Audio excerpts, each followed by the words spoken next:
Amen.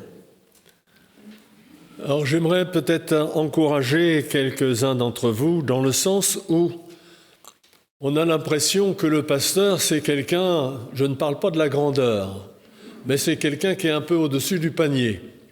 Alors détrompez-vous, parce que celui qui vous parle, le Seigneur a été le chercher comme tout à chacun dans son contexte.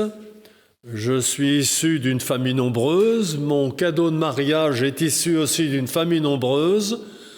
Nous étions 10, chez mon épouse ils étaient 9. Nous avons eu une enfance heureuse parce que j'ai eu le privilège d'avoir des parents équilibrés, mon épouse aussi.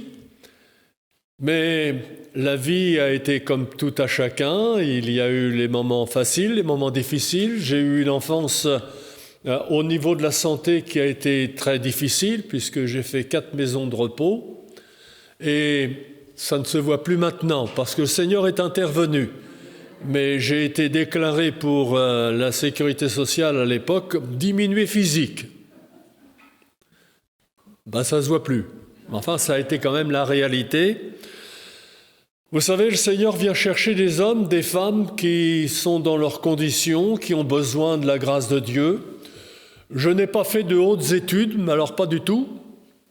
Moi, ce que j'aimais, c'était la récréation et puis la route qu'on faisait de la maison à l'école, mais du fait que je manquais très souvent l'école à cause de ma santé, donc le Seigneur m'a fait grâce. Mon épouse aussi a connu le Seigneur dans sa jeunesse, où elle a eu besoin du Seigneur pour sa santé, où le Seigneur est intervenu pour la secourir dans sa santé. Donc, rassurez-vous, nous ne sommes pas au-dessus du panier, mais nous sommes comme tout à chacun, et nous aimerions que vous puissiez découvrir le Seigneur. Dieu nous a envoyé Jésus pour chercher des hommes et des femmes qui sont perdus. Alors, si vous vous considérez comme parfait, ça ne vous concerne pas, mais mettez-vous tout de suite sous une cloche parce que vous allez être contaminé. Parce que nous sommes des pécheurs que le Seigneur a graciés et qu'il a su sauver. Alors, ce que je vais partager avec vous cet après-midi, c'est tout simple. Mais si vous êtes en recherche de la vérité, si vous êtes en recherche de choses, de réalités qui sont vraies, alors ouvrez votre cœur et notre Dieu qui est vivant, qui nous a envoyé son Fils bien-aimé, eh bien est là pour vous convaincre, vous toucher et vous démontrer que ce que vous cherchez peut-être sans vraiment le comprendre, eh bien il est la réponse, lui, le Seigneur Jésus qui nous a été envoyé. Alors on va faire une simple lecture dans la lettre que nous trouvons dans le Nouveau Testament, la lettre aux Hébreux, au chapitre 13 et ce verset 8 que les chrétiens connaissent par cœur. J'ai donné comme titre à ce partage « Jésus est la réponse à notre passé, à notre présent, mais aussi à notre futur ». Et au travers de cette parole que nous lisons donc dans cette lettre aux Hébreux au chapitre 13, verset 8, il nous est dit « Jésus-Christ est le même hier et aujourd'hui et éternellement. » Tout simple. Jésus-Christ est le même hier, aujourd'hui et éternellement. Et dans le contexte où ces paroles ont été données, l'apôtre qui a écrit cette lettre à ces chrétiens juifs, hébreux, donne quelques enseignements, quelques exhortations, et il amène dans ce contexte à réaliser que celui en qui ils ont mis leur confiance, leur foi, Jésus, eh bien, est vraiment la réponse à toute leur réalité qu'ils avaient besoin. Nous avons besoin aujourd'hui de ce Seigneur et de ce Sauveur. Et Jésus est donc la réponse. Il est le même hier. Hier, il y a maintenant plus de 2000 ans, Excusez, je dois me désaltérer 2 minutes.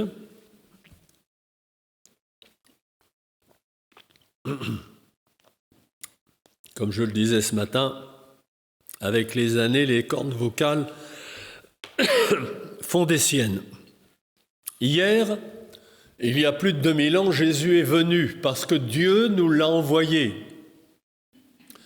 Il s'est fait parfaitement homme et il allait de lieu en lieu, faisant du bien, et nous vous encourageons à lire les évangiles et à découvrir ce qu'il a fait. Hier, il y a maintenant plus de 2000 ans, alors que Jésus est venu, il est venu avec un but bien précis, chercher et sauver ce qui est perdu. Et comme je le disais en introduction, si vous pensez être parfait, mettez-vous rapidement sous une coche parce que vous allez être contaminé par des perdus.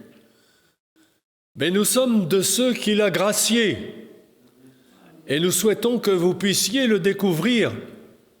Lui qui hier, il y a plus de 2000 ans, est venu en mourant sur le bois de la croix, offrir la grâce, non pas la grâce présidentielle des humains, mais la grâce divine, la grâce de Dieu, de ce Dieu qui vous aime, de ce Dieu qui vous cherche, de ce Dieu qui frappe à la porte de votre cœur, de ce Dieu qui veut que vous puissiez le découvrir. Et hier, Jésus est venu pour mourir sur le bois de la croix. Sa mort sur la croix n'est pas le hasard. Sa mort sur la croix n'est pas le fruit de la volonté des hommes seulement qui l'ont amené à mourir, mais du plan volontaire et voulu de Dieu pour qu'il y ait un prix qui devait être payé. Ni vous ni moi ne pouvions nous réconcilier avec ce Dieu 3 fois saint. Il fallait qu'un innocent, il fallait que quelqu'un qui n'ait jamais de péché, qui n'ait jamais péché, puisse payer le prix. Et ce prix, il fallait qu'il y ait un sacrifice. Et Jésus est venu offrir ce sacrifice à Dieu. Ce sacrifice qui purifie le cœur de l'être humain, ce sacrifice qui le libère de tout pouvoir diabolique, ce sacrifice qui lui ouvre la porte pour aller à Dieu. C'est pour ça que Jésus dira dans son enseignement, alors qu'il parcourait les villages, « Je suis la porte, celui qui entre par moi sera sauvé ». C'est pour ça que Jésus, dans son enseignement, dira aussi « Nul ne vient au Père que par moi ». Et Jésus est venu en mourant sur le bois de la croix proclamer cette dernière parole, tout est accompli. Et il rendit l'esprit. Et à partir de ce moment, au travers du sang qu'il a versé, le prix était payé, ton prix, le prix de ton éternité, le prix qui seul peut te donner l'accès auprès de Dieu, le prix qui fait échapper à l'enfer, parce que l'enfer, ça existe. Le prix du pardon que Dieu accorde à quiconque se repent. Hier, Jésus est le même. Et en prêchant cette bonne nouvelle que Dieu nous sauve, en mettant notre foi dans la personne de son Fils, eh bien c'est une bonne nouvelle pour nous qui sommes vivants aujourd'hui. Hier, Jésus a tout accompli. Et il le dit au travers de cette parole, Jésus-Christ est le même aujourd'hui. Et heureusement, ce n'est pas une bonne nouvelle qui a eu son effet que pour le passé. Mais c'est une bonne nouvelle pour notre aujourd'hui. Aujourd'hui, Jésus-Christ est ressuscité. Dieu l'a ressuscité d'entre les morts. Le 3e jour, après avoir été crucifié, Dieu a ressuscité son Fils. Et aujourd'hui, Jésus-Christ est le même. Il est le vivant. Il est le ressuscité et il est au milieu de nous, comme il l'a promis. Si 2 ou 3 s'assemblent en mon nom, je suis au milieu d'eux. Jésus-Christ, c'est le même. Et ce qu'il a fait il y a 2000 ans, allant de lieu en lieu pour porter les fardeaux, pour libérer des fardeaux, pour guérir, pour soulager, pour consoler, pour pardonner, pour relever l'être humain aujourd'hui, parce que Jésus n'a pas changé, parce que Jésus est le même, parce qu'il est ressuscité et parce qu'il a promis d'être là.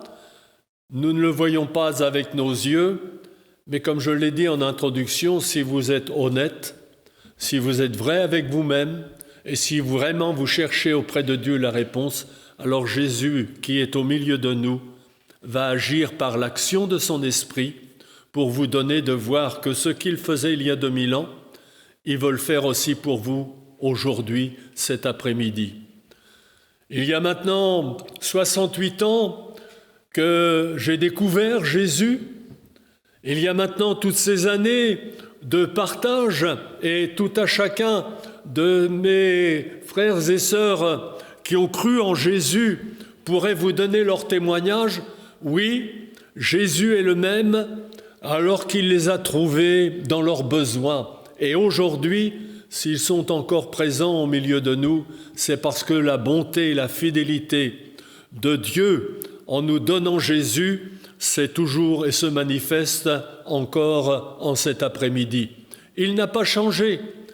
Et nous allons, après ce temps de partage, demander à Dieu de vous secourir pour qu'au travers de ce que Jésus a accompli, il puisse aussi non seulement pardonner, sauver votre âme, mais aussi guérir, parce que la guérison est toujours d'actualité. Permettez cet après-midi, oui, à ce Seigneur qui est le même aujourd'hui. Il est le même aussi éternellement. Il ne change pas.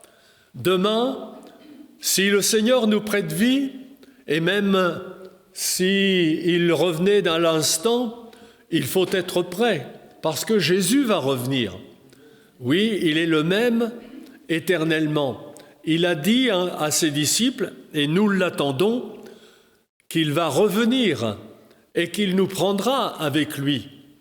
Et même si nous devons quitter cette terre, nous allons à sa rencontre, nous allons avec lui dans l'éternité. Oui, Jésus est le même éternellement. Et c'est important de savoir que Jésus est le même pour le passé. Il est important de savoir que Jésus est le même pour notre aujourd'hui, pour notre instant que nous vivons, mais qu'il est le même aussi pour notre futur, pour notre éternité.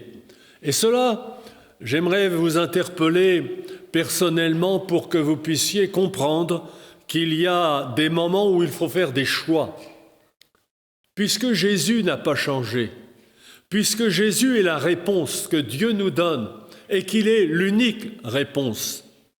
Dernièrement, nous avons eu un entretien, mon épouse avec moi-même, avec une dame qui était dans le besoin. Et nous lui avons partagé très simplement cette bonne nouvelle que Dieu a la réponse pour sa vie et qu'elle n'a pas besoin d'autres intermédiaires, que ce soit Marie, que ce soit les saints, que ce soit la religion. Nous n'avons besoin que d'un sauveur. Dieu nous a donné un seul sauveur qui est son Fils Jésus-Christ. Pour notre passé, il est la réponse. Et pour votre passé, parce que vous avez eu un passé, quel qu'ait été ce passé, vous avez besoin de la réponse de Jésus. Et pour cela, il y a la réponse de la croix. Il y a la réponse de son sacrifice. Il y a la réponse du sang qu'il a versé. Il y a la réponse des blessures qu'il a subies pour que nous ayons le pardon, mais aussi la guérison et encore la vie éternelle.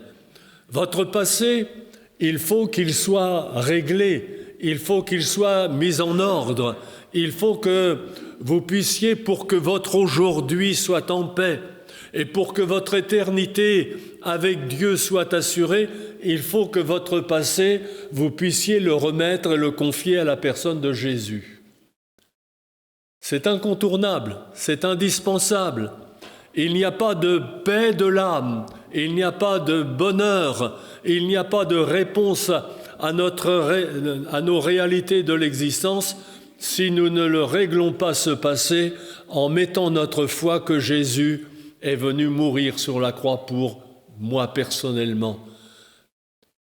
Vous savez qu'il faut apprendre à balayer chacun devant sa porte. Cela évite bien des conflits et des difficultés avec les autres. En commençant à balayer devant chez soi, eh bien, cela amène la paix aussi chez les autres. Permettez que le Seigneur balaye devant votre porte et qu'il puisse y mettre de l'ordre. Permettez cet après-midi que pour ce passé, Jésus qui est le même hier puisse le régler. Parce qu'il est important que dans votre aujourd'hui, ce Jésus qui n'a pas changé, qui est le même, puisse vous donner des certitudes.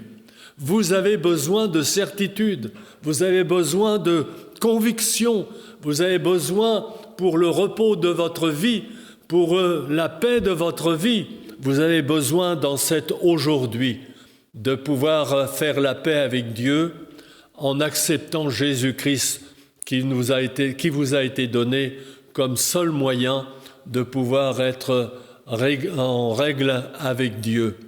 Donc c'est dans cet aujourd'hui, parce que Jésus est le même aujourd'hui, c'est dans cet aujourd'hui, dans cet instant qui se passe que vous allez permettre d'avoir votre futur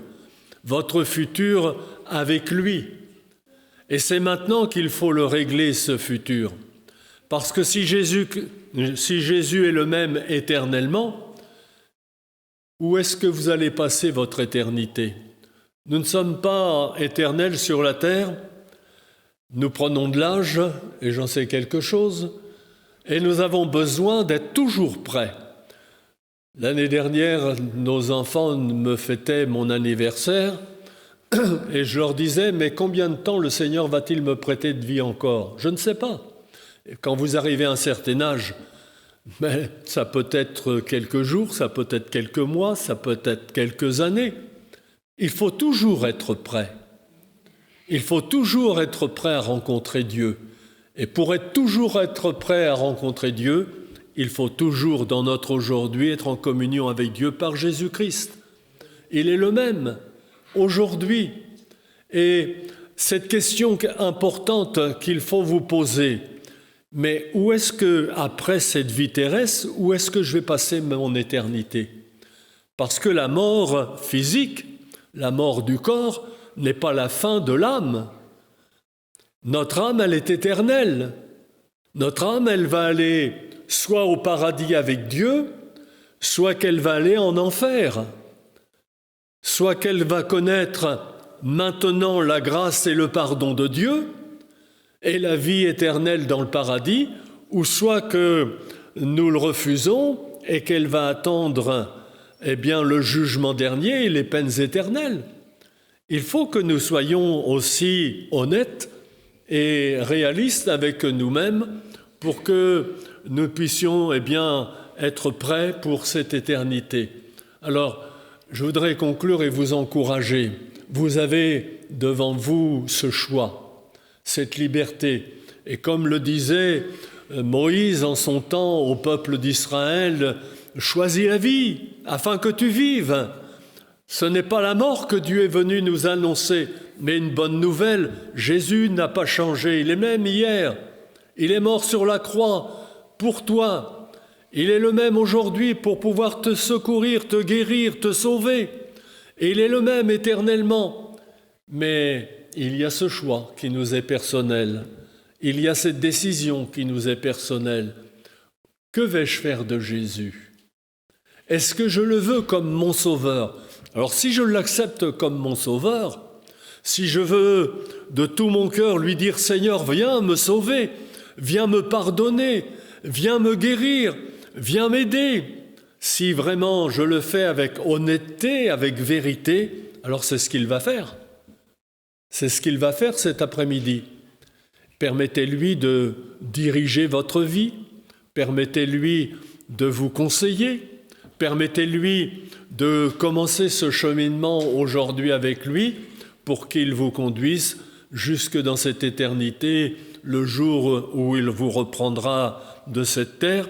Mais dès maintenant, si tu crois au Seigneur Jésus, tu as la vie éternelle en la personne et en l'œuvre qu'il a accomplie pour toi sur le bois de la croix. Voulez-vous le croire? Voulez-vous faire cet acte de foi et vous amener à dire « Seigneur Jésus, j'ai besoin de ton pardon, j'ai besoin de ton salut, j'ai besoin que tu me réconcilies avec Dieu pour que je sois maintenant un enfant de Dieu ». Voulez-vous faire ce choix? Alors ce que je vous ai dit, c'est peut-être très simple, mais c'est tellement important parce qu'il en va de votre éternité, il en va, je le répète, de votre bonheur présent, mais aussi éternel. Où passerez-vous l'éternité? Avec Dieu ou loin de Dieu? Le choix, c'est à vous qu'il revient. Ce n'est pas aux autres de le faire. Il y a certaines personnes qui disent « Oh, on verra ça bien plus tard, oui ». J'ai même entendu des gens qui me disaient « Quand je serai arrivé auprès de lui, je m'expliquerai avec lui ». Alors, il n'y a rien à expliquer avec Dieu. Parce que le jour où on se présente devant lui, on est sauvé ou on est perdu. Mais c'est notre choix. Ce n'est pas le choix des autres, c'est notre choix. Ce n'est pas une adhésion à une église, c'est un choix personnel de croire que Jésus est notre sauveur ou pas. Alors, je vous encourage à faire le bon choix. Prier pour les malades, oui, mais il faut être honnête aussi. On veut bien de Jésus pour guérir, mais il faut aussi que Jésus soit notre sauveur. Il faut être honnête. C'est comme si que je veux le remède, mais je ne veux pas autre chose. Il faut que le Seigneur devienne mon Seigneur. Enfin, il est le mien, mais il est le vôtre aussi pour les frères et sœurs, et pour vous, chers amis. C'est le meilleur des choix. Et puis, si le Seigneur me prête vie encore, et puis qu'on a l'occasion avec mon cadeau de mariage de revenir, qu'on ait la joie de vous voir vous engager avec le Seigneur. Amen. On va prier. J'ai simplement annoncé ce que tu es, toi Jésus. Tu es notre Seigneur maintenant, mais tu es notre Sauveur. Parce que nous avons cru que hier tu as tout payé pour nous à la croix. Et dans notre présent, nous t'avons accepté. Maintenant, nous savons que si toi tu es le même éternellement, nous serons avec toi pour l'éternité. Avec mes frères et sœurs chrétiens et chrétiennes, nous t'adressons au Dieu cette prière pour que ton Saint-Esprit convainque de péché, de justice, de jugement. Convainc que tu es bien celui qui nous a envoyé Jésus comme seul Sauveur. Merci de faire cette œuvre dans les cœurs cet après-midi et de donner cette certitude que si l'on croit en la personne de Jésus, on a la vie éternelle. Merci de les amener à cette réalité. Nous te demandons ces choses pour ta gloire, ô Dieu, par Jésus ton Fils. Amen.